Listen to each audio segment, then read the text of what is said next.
तो ये मेष राशि का फरवरी महीने की एनर्जी क्या है वो हम समझते हैं कि मेष राशि वालों के लिए फरवरी महीने का कैसा इफेक्ट होगा। तो हम प्लेनेट के ट्रांजिट के हिसाब से समझते हैं। तो सबसे पहले यहाँ पर आपको दो चार्ट दिखाई दे रहे हैं, एक है लग्न कुंडली का और एक है नवमास कुंडली का। और ये जो है वो ट्रांजिट के प्लेनेट का वो डेट जिस दिन में चेंज करेंगे वो यहाँ पर मैंने लिखा हुआ है। तो सबसे पहले हम समझते हैं कि मेष राशि वालों के लिए लग्न का स्वामी कहाँ से ट्रांजिट कर रहा है। तो लग्न का स्वामी तृतीय भाव जो साहस पुरुषार्थ का होता है वहाँ से ये मंगल अभी वक्री गोचर कर रहा है थर्ड हाउस से, मिथुन राशि में से। अब ये जो मिथुन राशि में जो मंगल है वो 24 फरवरी के दिन ये नॉर्मल मोशन में आएगा, मतलब अभी वक्री में है।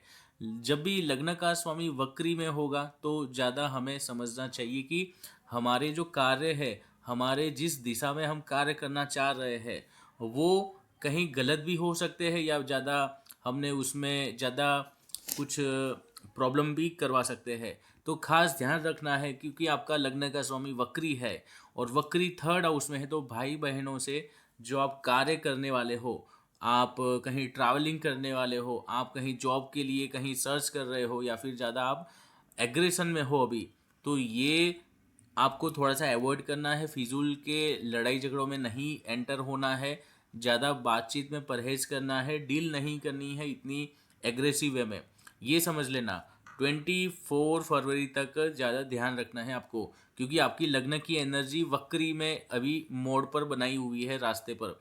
तो ये वक्री का टाइम पीरियड अच्छा नहीं होता है, ज़्यादा एग्रेशन ला देता है, ज़्यादा उल्टे काम करवा देता है। तो ये थोड़ा सा ध्यान रखो। थर्ड हाउस में मृत्यु तुल्य कष्ट होते हैं ये। तो यदि मिथुन राशि में आपके कोई पाप ग्रह होंगे जैसे कि सूर्य मंगल या सॉरी मंगल नहीं लेकिन राहु केतु शनि सूर्य यदि होंगे तो ये मृत्यु तुल्य कष्ट भी करवा सकता है। मतलब कि आठवें घर से ये आठवें घर में रेट्रो हुआ है तो मृत्यु तुल्य कष्ट भी हो सकता है। ज़्यादा ध्यान रखना है ये 24 फरवरी तक। ठीक है, एक योग बन रहा है ये, तो मैंने अभी योग के बारे में बताया कि मंगल का एनर्जी ऐसी है। उसके बाद हम बात करते हैं कि सेकंड हाउस में जो जुपिटर अभी जा रहा है, तो जुपिटर का क्या अभी का रुख बना हुआ है वो हम समझते हैं कि जुपिटर जो है अभी ये सेकंड हाउस धन भाव होता है आपका, फैमिली होती है और फैमिली के अंदर से ये अभी रेट्रो में है। ये जो जुपिटर है वो रेट्रो है और वो जो डायरेक्ट बन रहा है मतलब नॉर्मल मोशन में आएगा 4 फरवरी के दिन। 4 फरवरी के दिन ये जुपिटर आपके भाग्य के लिए बहुत ही अच्छा है। कुछ फैमिली में कहीं ट्रैवल होना है या फिर कोई पैसे कहीं से आने वाले हैं तो ये आ सकते हैं आपको। जॉब लगना, करियर स्टेबल होना, फैमिली का माहौल थोड़ा सा अच्छा होना, वो सारी चीज़ करवा सकता है। मतलब ये 4 फरवरी के दिन के बाद की असर है। 4 फरवरी के पहले का जो टाइम था आपका वो फाइनेंशियली क्राइसिस, फाइनेंशियली डिस्टर्बेंस, कहीं पैसे का इन्वेस्ट गलत जगह पर हो जाना, वो सारी चीज़ है। 4 फरवरी के बाद ये माहौल कुछ सुधरने का टाइम है। फैमिली हो, फाइनेंस हो और आपका करियर हो, ये सारी जगह पर आपको कहीं ना कहीं अच्छा मौका देगा। जॉब भी लगवा देगा, पैसे आने के रास्ते भी स्मूथ होंगे, फैमिली में बॉन्डिंग भी बढ़ेगी। तो ये चीज़ याद रखना, 4 तारीख के बाद जुपिटर अपना असर इस तरह का चेंज करवाएगा। उसके बाद हम बात करते हैं कि यहाँ पर केतु छठे घर में है। तो देखो ये केतु लंबे समय से छठे घर में है, जो आपको डेली के जो रूटीन लाइफ जो थी वो ज़्यादा डिस्टर्बेंस हो चुकी हो या फिर समझ में नहीं आ रहा है कि क्या करना है, इधर जाओ या उधर जाओ, आधे रास्ते पर काम अटक जाता है या फिर छूट जाता है, कहीं लंबे समय से इतना जो सक्सेस मिलना चाहिए था, कोई एक काम में आउटपुट जो आपने दिया है वो अच्छे से एग्जीक्यूट होना चाहिए था लेकिन नहीं हो रहा है अभी तक, और लोग आपका ज़्यादा यूज़ कर जाते हैं, तो ये केतु यहाँ पर आपको बार बार ब्रेक लगवा देता है। तो ये भी इसका रुख समझना, ये पिछले बहुत ही लंबे समय से केतु छठे घर में आया हुआ है। तो ये मेष राशि वालों के लिए ये केतु का इस तरह का दिक्कत भी है।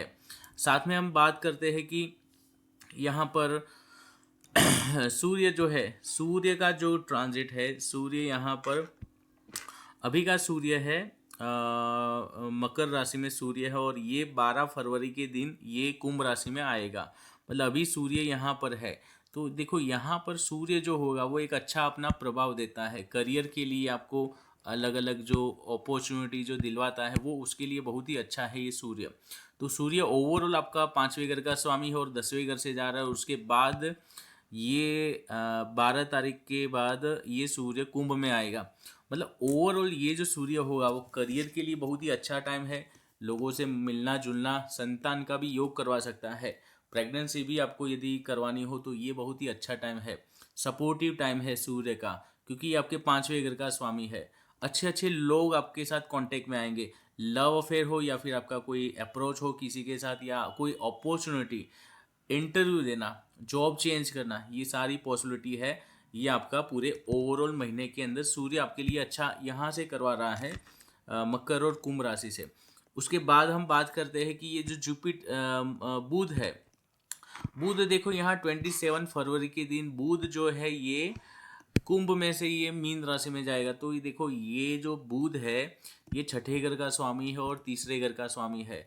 तो बुध रनिंग प्रेजेंटली जो बुध है वो छठे से छठे घर में जा रहा है।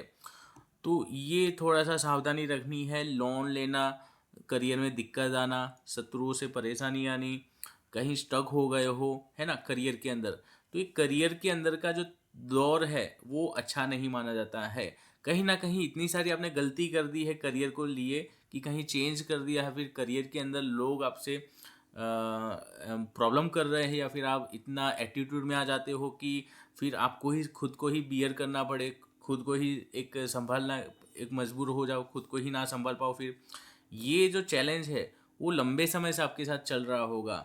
जो भी हाथ में प्रोजेक्ट ले रहे हो वो फिसल जाता है, या फिर वो आपको क्रेडिट नहीं मिलता है, या फिर कुछ ना कुछ लफड़ा हो रहा है करियर को लेकर। तो ये बुध का प्रॉब्लम है। और अभी जो केतु है वो बुध की राशि में है। तो ये मेष राशि वालों के लिए बहुत ही लंबे समय से प्रॉब्लम है। यदि ग्रोथ नहीं हो रहा है, एंड रिजल्ट आपको नहीं मिल रहा है, तो ये लंबे समय की प्रॉब्लम ऑलरेडी है।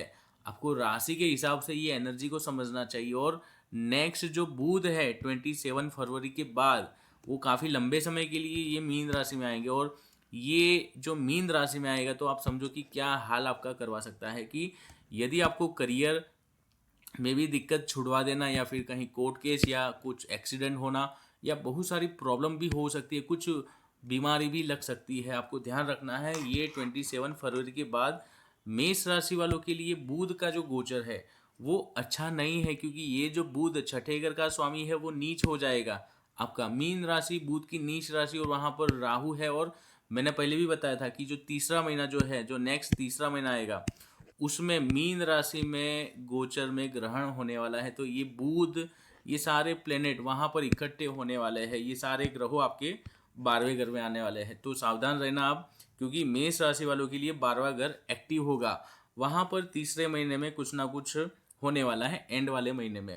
तो ये अभी जो बुध है वो अभी यहाँ से अभी एंटर होगा 12वें हाउस में। तो बुध सबसे पहले यहाँ पर एंटर होने वाला है ये 27 फरवरी के दिन। तो ये थोड़ा सा अच्छा नहीं माना जाता है। आपको थोड़ा सा अपना प्रोटेक्शन करना है। साथ में यहाँ पर शनि की बात करें तो शनि खुद की राशि का यहाँ गोचर कर रहा है। अब यहाँ पर दिक्कत क्या हो रही है कि शनि जो है वो उसकी नीच दृष्टि लग्न के ऊपर आ रही है, और लग्न का स्वामी है थर्ड हाउस में वक्री जा रहा है। तो ये काफ़ी इतना खुद का प्रोटेक्शन करने का टाइम है। आपको खुद को संभालना है, पहले खुद स्टेबल रहो, लोगों का ज़्यादा फोकस मत करो। आपको यहाँ पर चैलेंजेस यदि आएंगे तो ज़्यादा दिक्कत हो जाएगी यदि, इसीलिए आप खुद का ज़्यादा प्रोटेक्ट करो, खुद की सेफ्टी के लिए सोचो ज़्यादा। और ज़्यादा कुछ डील करना है, लड़ाई झगड़ा ना हो जाए उसके अंदर, डील आपकी सही ना हो पाए तो भी यहाँ पर, क्योंकि वक्री है मंगल जो है अभी का, वक्री जा रहा है आपके थर्ड हाउस से। तो ये अच्छा नहीं माना जाएगा, वक्री है इसलिए। ये मंगल है 24 तक आपके लिए सूटेबल नहीं है। लग्न का स्वामी थर्ड हाउस में वक्री है, तो सूटेबल एनर्जी नहीं होती है ये, ठीक है। कहीं ना कहीं कलीग्स के साथ लड़ाई झगड़ा, या फिर नेबर्स के साथ, या फिर आपकी बातचीत में बहस हो जाना, अपनी प्राइवेसी डेटा लीक हो जाना, या फिर आप ऐसी कुछ हरकत करेंगे कि खुद का नुकसान हो सकता है। तो ज़्यादा ध्यान रखो ये टाइम के अंदर। तो ये मेष राशि का गोचर था। यहाँ पर आपको आपकी राशि के हिसाब से फॉलो करो। आपकी जो टाइमलाइन मैंने जो बताई उसको रिफ़र करो और उसके हिसाब से चलो। और ये लंबे समय के लिए जो तीसरा महीना है वो यहाँ आपके 12वें हाउस में एक योग बनेगा, कि 7 प्लेनेट आपके 12वें हाउस में इकट्ठे होने वाला है। तो यहाँ पर नेपच्यून को भी मैंने गिना हुआ है, तो आप याद रखना कि टोटल 7 प्लेनेट है आपके 12वें हाउस में। तीसरे महीने के एंड में ये लोग इकट्ठे होने वाले हैं। तो उसमें से बुध जो है अभी आने वाला है ये एंड वाले दिनों में आपके लिए। तो ये जो बुध है वो छठे घर का स्वामी हो और ये मीन राशि उसकी नीच राशि हो जाएगी। तो इसीलिए ये अच्छा योग नहीं माना जाएगा। आप लोगों के खर्चा, कुछ रोग लग जाना या फिर कुछ ऐसे झूठे आरोपों में फंस जाना, जेल यात्रा भी हो सकती है, काफ़ी नेगेटिव बात, जॉब में परेशानी, हर चीज़ में दिक्कत हो सकती है। तो ज़्यादा ध्यान रखना ये चीज़। मेष राशि वालों के लिए प्रेजेंटली आप देखा जाए तो सूर्य का गोचर बहुत ही अच्छे रास्ते से अभी जा रहा है, लेकिन तीसरे महीने में ये सूर्य भी 12वें घर में चला जाएगा। तो समझना कि 5वें घर का स्वामी भी आपके 12वें घर में होगा। तो ये काफ़ी अच्छी बात नहीं मानी जाएगी। 12वां जो राशि है आपकी कुंडली में 12वें हाउस में आती है और ये सारे योग 12वें हाउस में बनने वाले हैं तीसरे महीने में। तो आप ये चीज़ समझना कि आपके लिए अभी फरवरी का प्रेजेंट टाइम में कौन सी एनर्जी अच्छी है आपके लिए।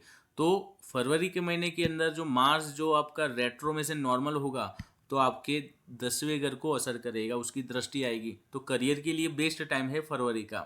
साथ में सूर्य है यहाँ पर आएगा 11वें हाउस में और अभी का सूर्य 10वें घर से जा रहा है। तो ये करियर के लिए अभी का टाइम बहुत ही अच्छा माना जाएगा, लेकिन ये लग्न का स्वामी थोड़ा सा वीक माना जाएगा। यहाँ पर मंगल रेट्रो है इसलिए तो जितनी भी अपॉर्चुनिटी आएगी लेकिन उसका इतना बेनिफिशियल ना मिल पाए, यदि ऐसा समझ सकते हो। लेकिन कुछ ना कुछ तो होने वाला है करियर को लेकर, और आपकी जो इनकम हो या फिर आपका जो लोगों से कनेक्ट होना, वो सारी चीज़ साथ में। ये कुछ दिक्कतें भी ऐसी होने वाली है, ऐसा समझ पाएंगे आपकी। ये छठे घर का जो केतु है और ये केतु का जो जिस राशि में है वो राशि का स्वामी 11वें हाउस में है। मतलब ये छठे घर से भी छठा घर आया है यहाँ पर 11वां हाउस, और उसके बाद ये 12वें हाउस में चला जाएगा इसका स्वामी छठे घर का।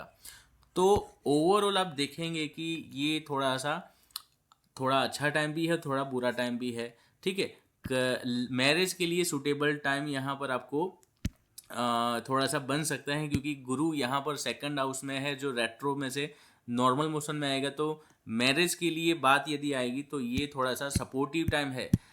आपको यदि प्रेगनेंसी में जाना हो, प्रेगनेंसी करवानी हो, संतान का जन्म ले करवाना हो, तो ये सारी चीज़ों के लिए अच्छा टाइम है। ऑपरेशन भी करवाना हो तो उसके लिए भी अच्छा टाइम है। ठीक है, तो ये सारी चीज़ याद रखना, और जैसे प्रॉब्लम आए या फिर जैसे अपॉर्चुनिटी आए तो आप उसके अकॉर्डिंगली अभी आप सोच सकते हो फरवरी के महीने के अंदर। ये पूरा जो मैंने बताया ट्रांजिट के हिसाब से उसकी एनर्जी बताई। इसमें से आपको कुछ भी क्वेश्चन हो या फिर आपको कंसल्ट लेनी हो या फिर आपको एस्ट्रोलॉजी का कोर्स ज्वाइन करना हो या फिर कुछ आपको सीखना हो तो मुझे मैसेज करना। आई होप कि आपको ये वीडियो में सारी चीज़ समझ में आई होगी मेष राशि वालों की। नेक्स्ट मैं वृषभ राशि का बनाऊंगा।